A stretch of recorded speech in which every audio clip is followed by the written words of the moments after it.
Hello everyone, this is Dr. Madhusudan Rao in the program I teach medical students. Today the topic of our lesson is chronic obstructive pulmonary disease.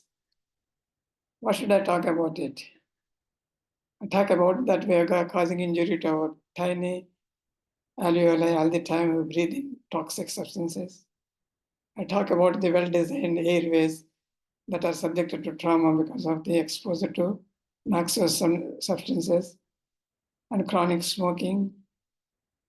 This particular disease, chronic obstructive pulmonary disease, is a chronic inflammatory condition of the airways associated with the obstruction to inflow of air. We breathe in and breathe out regularly without using our consciousness. Okay? But at the time when you breathe toxic substances into the tiny airways, they are going to be exposed to these dangerous substances and get traumatized. This trauma we are incurring to our own airways. It is self-inflicted injury. The airways are reacting, thereby telling that I do not want to breathe in this particular bad air. So there will be obstruction to the inflow of air. Okay. So this particular disease is associated with the obstruction to airflow into the lungs. It is rather a protective phenomenon. But we neglect this. We keep on inhaling the same substances which are going to cause the trauma to the airways as well as the alveoli. This particular disease is the common cause of morbidity and mortality because of continuous exposure to the toxic substances of the smoking that are going to cause damage to the airway lining as well as the most important tissues in the airway, that is the elastin and the alveolar walls. Our pulmonary system is well-designed structure with perfect airways, alveoli, and pulmonary circulation, which would play an important role in the exchange of gases at the alveolar membrane, leaving the carbon dioxide out and taking the oxygen inside. This is a very vital function for our survival. We breathe in to survive. When we breathe out, we are said to be expired. That's why we call it inspiration and expiration. Right? Well, this particular topic is so important for us to understand how our airways are put to trauma due to exposure to noxious substances, thereby resulting in obstruction to the inflow of air initially, then trapping of the air in the alveoli. The end stage of this disease is destruction of the alveolar architecture, resulting in emphysema. Okay, that results in the alveolar hypoxia, retention of carbon dioxide, and contraction of the pulmonary capillaries, that is resulting in the pulmonary arterial hypertension, and a load on the heart, resulting in heart failure. This particular condition is called chronic pulmonary. That is, you are causing the trauma to the heart, secondary to the injury to the pulmonary architecture. Okay, so this is the total. This how the lungs are talking about the injuries to which they are exposed to continuously. They say, I do not want to be exposed. So they reject to inhale, causing obstruction to airflow. This is all what is happening in chronic obstructive pulmonary disease. To speak about the etiology, to speak about the pathophysiology, and to speak about the clinical presentation, okay, and treat the acute exacerbations and advocate the treatment at the time of acute presentation and convince the patients to follow the preventive measures. Okay, includes the talk of the day. Okay, let us see what is happening here. Look at this picture. This is the lung in health. This is the state of affairs. The patient with chronic obstructive pulmonary disease. So it is self-inflicted injury to the tiny lung tissue. We are exposing our lungs to knowingly or unknowingly to the noxious substances, which are causing injury, inflammation, then damage to the tissues, that is airways, subsequently the alveoli.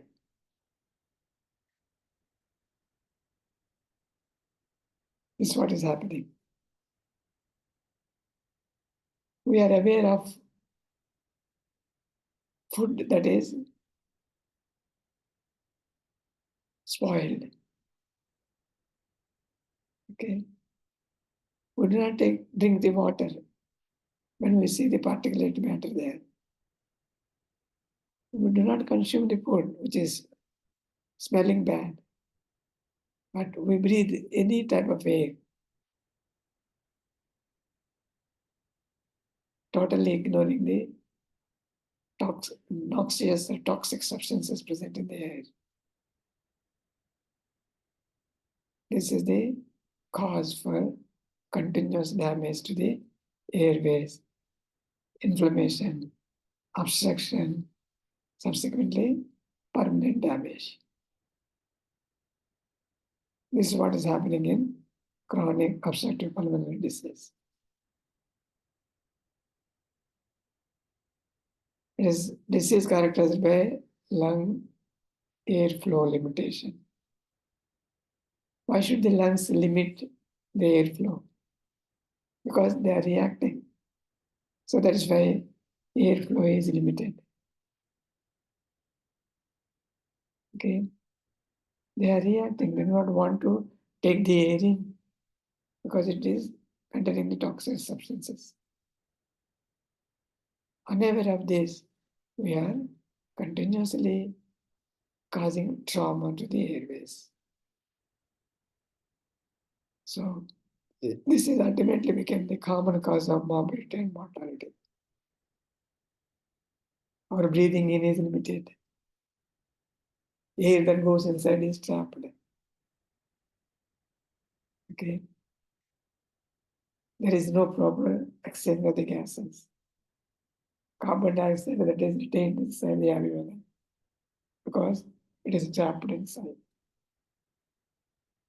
Because of the inflow is limited, oxygen is not going into the alveoli. So there is state of hypoxia with increased carbon dioxide level in the alveolar cells. Okay, this is what is happening. We are treating this with the causing the dilatation of the airways because they are narrowed. Okay, avoiding further exposure to the noxious substances and treating the inflammation that is set in because of the inhalation of the dangerous substances in the form of corticosteroids, etc. With all this sort of trauma to the airways, patient is developing symptomatology like cough with expectoration, shortness of breath. He is panting for breath because of hypoxia, right? Then getting it to the emergency services all the time, despite the fact that he is well aware of the injury he is causing to the lungs. He is not abstaining from smoking. This is the cause of the disease and ultimately the disability and the associated mortality and morbidity. Because, as I told you, second, prolonged exposure to harmful particles, cigarette smoking, environmental or occupational hazards. These are the acquired conditions. There is one alpha-1 antitrypsin deficiency. Okay, there is increased proteases and decreased antiproteases. Okay, imbalance between these two results in the destruction of the important elastic tissue in the airways. Thereby, lung recoil is affected and the airways are getting collapsed when you are breathing out. That again causing the retention of the air in the alveolar sacs. So alveolar sacs, they are continue distending. Okay, that results in the state called emphysema. This is the irreversible stage of damage that has occurred to the airways and the alveoli.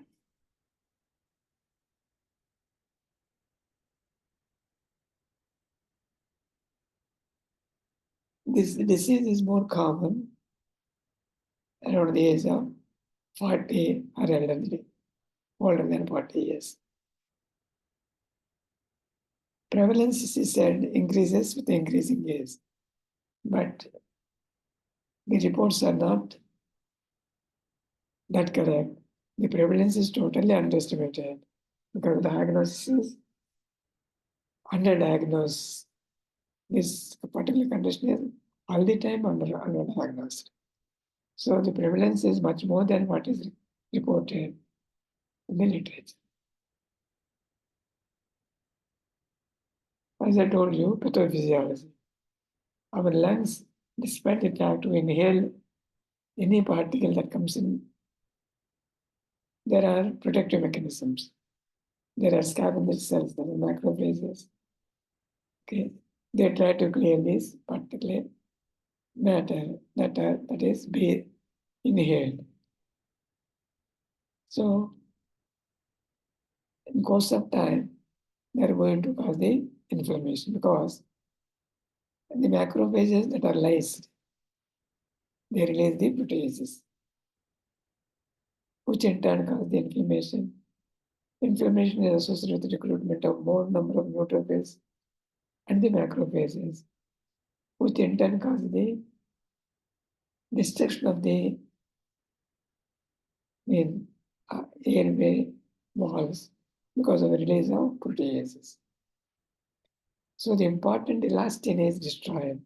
So the lung recoil is affected. And the airways, they get collapsed during expiration. Once the airways are collapsed during expiration, the airway is trapped behind. There is no proper exchange of gases. That results in the hypoxia. Hypoxia triggers the pulmonary vasoconstriction. That results in the raised pulmonary arterial hypertension and right heart failure, resulting in chronic heart pulmonary. The tissues that are chronically inflamed, they are susceptible for infections like recurrent pneumonias, which will again add fuel to the fire that further perpetuating the damage to the lung tissue. Okay. This as such is a preventable condition because of our own ignorance and recurrent exposure to the dangerous substances. We are causing trauma to the important tissue, that is lungs, airways, and the alveoli. And also the pulmonary vasculature is affected. Well, this is what happens in chronic obstructive pulmonary disease. So clinically, the patient will give you the history that he had been suffering from recurrent cough, wheezing, breathlessness, and he is getting trouble during night because of the cough and breathlessness. He also gives the history that has been a smoker, has been exposed to the noxious substances in the environment by virtue of his occupation or by virtue of his environment in which he is living. Okay. He is breathing in all the time these allergens, which are causing reactive airway disease. So there will be a history of recurrent cough, breathlessness, getting admitted in the emergency, taking the inhalers for bronchodilation, and anti-inflammatory drugs as a few preventers. Despite of the continued treatment, okay, because of the some factors that are responsible for poor compliance, either due to cost of medication or cost of health services that are involved. The patient is not able to follow the treatment regularly. So they are likely to get exposed to the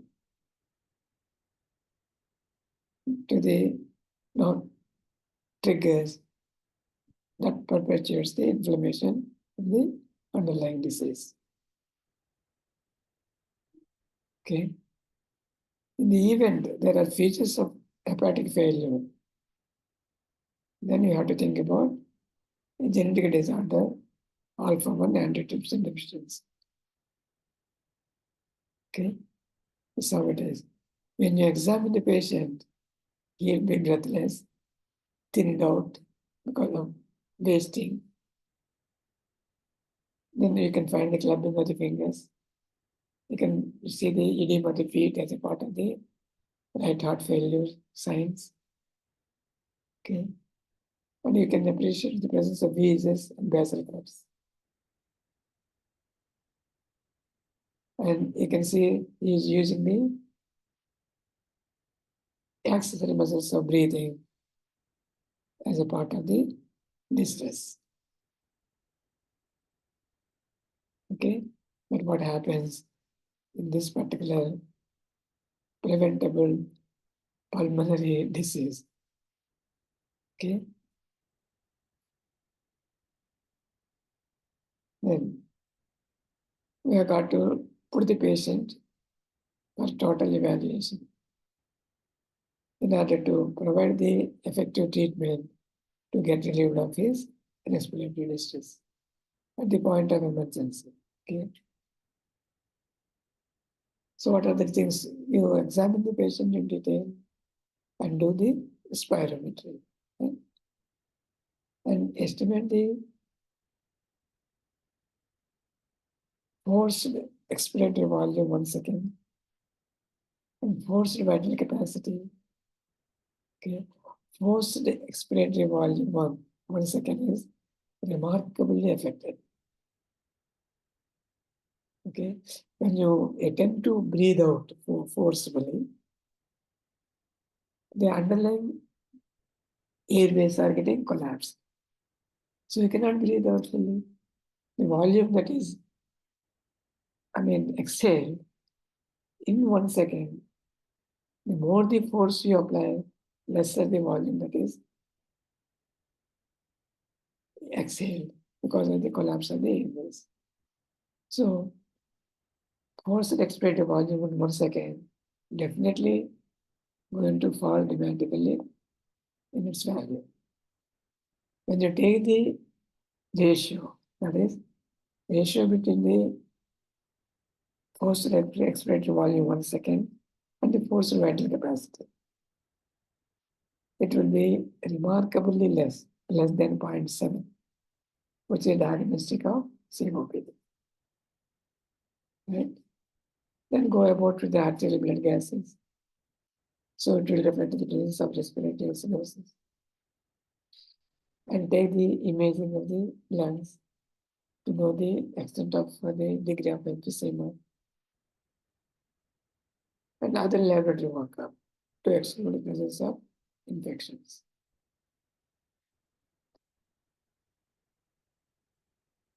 Then proceed with the treatment. The goal of treatment is to relieve him of symptoms. He is breathless. There is narrowing of the airways. So it is the bronchodilators. Okay.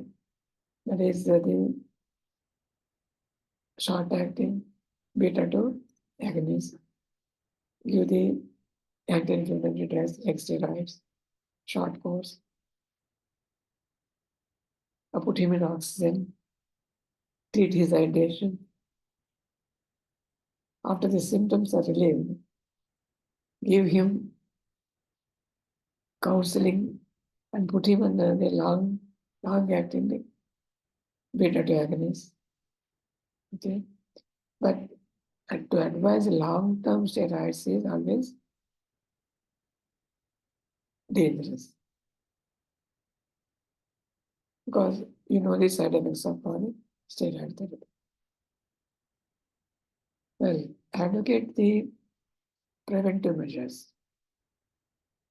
So, with regard to the lifestyle, abstain from smoking, avoiding exposure to the noxious substances. Okay. Keep doing the breathing exercises and take the nutritive diet. Go about the regular exercises. So, with all these measures, we are making an attempt to improve his quality of life. Okay, regular monitoring, how in order to know how the treatment is working in the form of monitoring the forced expiratory volume 1 second and its ratio to the forced vital capacity. So these things should improve if you want to say that your treatment is working. Okay, that's how it is.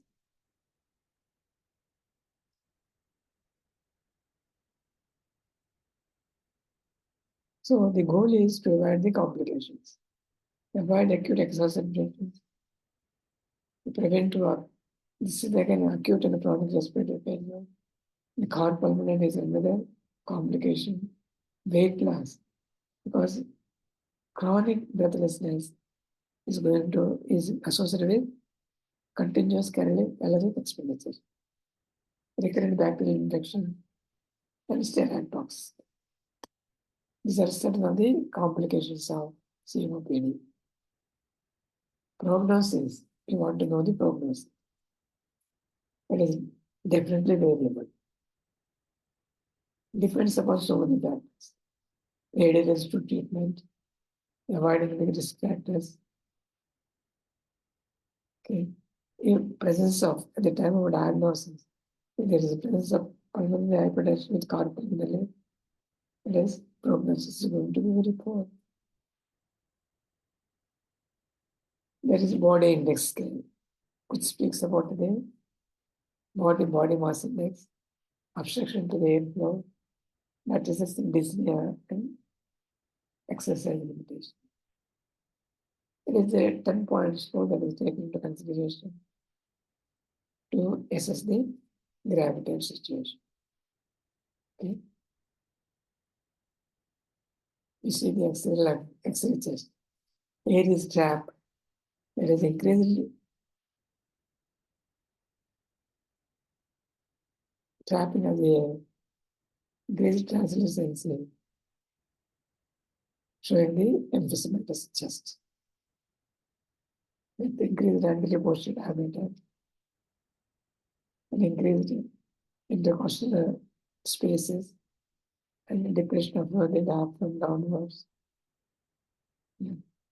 These are the changes that you see in the patient with emphysema. Thank you very much for patient listening. We meet you again in the next class. Until that time, bye-bye. Hope you like this particular topic, that is COPD, a preventable disorder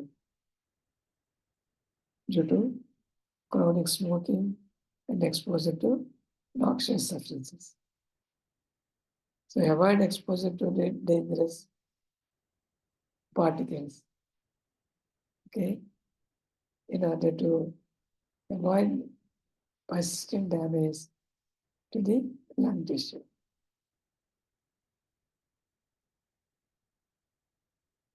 This is all about the chronic obstructive pulmonary disease. Thank you once again for patient listening. We'll meet you again in the next class. Until that time,